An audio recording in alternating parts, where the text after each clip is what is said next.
తెలియజెప్పేటువంటి బాధ్యతని మీరందరూ స్వీకరించవలసినదిగా ప్రార్థిస్తున్నాను.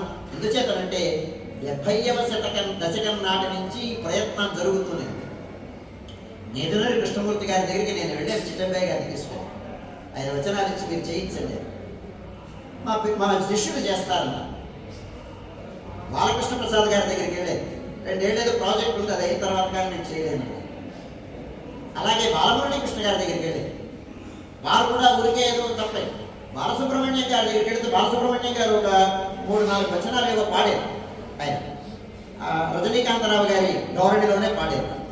బాలసుబ్రహ్మణ్యం గారు, ఎస్పి బాలసుబ్రహ్మణ్యం, రామకృష్ణ గారు పాడారు, అలాగే సుశీల గారు పాడారు, జేసుదాస్ గారు పాడారు.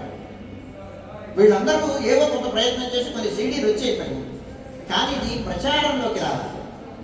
మామూలుది ఏంటంటే పెద్దవాడు పాడినా ఏవో 1-2 సీడీలు ఇచ్చినా కాకుండా సంగీత ప్రపంచంలో ఉండేటువంటి ఆధునికమైనటువంటి వారందరూ కూడా ఏదో ఒక ప్రయోగంగా దీన్ని తీసుకొని వారి కార్యక్రమాల్లో ఇది ఒక కొత్త పోకడని మనం సమాజానికి ఇస్తున్నాం అనేటువంటిది ఎగ్జిబిట్ చేస్తే దీనివల్ల ప్రచారం జరుగుతుంది.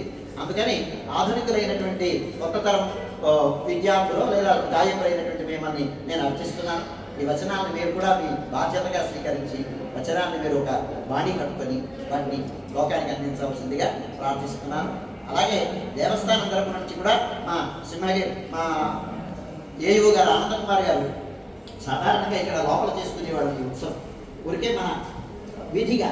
కానీ ఈ మాట 3 రోజుల కార్యక్రమం అని అంటే ప్రచారం కావాలి, పబ్లిక్లోకి వెళ్ళాలి, ఇదేంటో తెలియాలి అనేటువంటి ఉద్దేశ్యంతో అలాగే లైవ్ ప్రోగ్రామ్స్ ఇస్తూ ఈ కార్యక్రమాన్ని 3 రోజుల కార్యక్రమంగా దీన్ని ఒక ప్రఖ్యాతమైనటువంటి ఉత్సవంగా తీసుకురావాలి అనేటువంటి మూనికతో ఈ కార్యక్రమాన్ని రూపొందించారు. అంచేత సంగీత కళా అమ్మ తల్లికి సేవ చేసినటువంటి సేవకులందరూ కూడా ఈ వచనాలన్నింటినీ స్వీకరించి వీటికి బాడీ కట్టి అలాగే నృత్య ప్రదర్శకులైనటువంటి బ్యాలేగా తీసుకొచ్చి వాటిని కానీ అలాగే మామూలుగా వచన ధోరణిలో ఆ రోజుల్లో ఆస్థానాలకు వెళ్ళేటప్పుడు వచనాన్ని రాజపత్రాలు కూడా ఓ రాగధోరణిలో రాగఛాయలో చదివేది. అట్లాంటి ధోరణి కూడా ఉండొచ్చు. ఇంకొక విషయం ఏంటంటే సింహానందిని అనే ఒక తాళం కృష్ణమాచార్య వారు కనిపెట్టారు. కిణి కిణింగ్ కిణి కిణి కిణింగ్ కిణి కిణి కిణింగ్ కిణి కిం అని ఆయన వచనంలోనే ఉంది. కొడిబందాల ఆటలో ఆయన ఇచ్చేస్తూ ఆ కోళ్ళు ఆడుతుంటే ఆయన తాళం చేశాడు.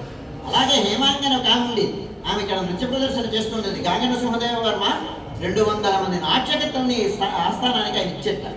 వాడు నాట్యం చేస్తుంటే వీళ్ళిద్దరికి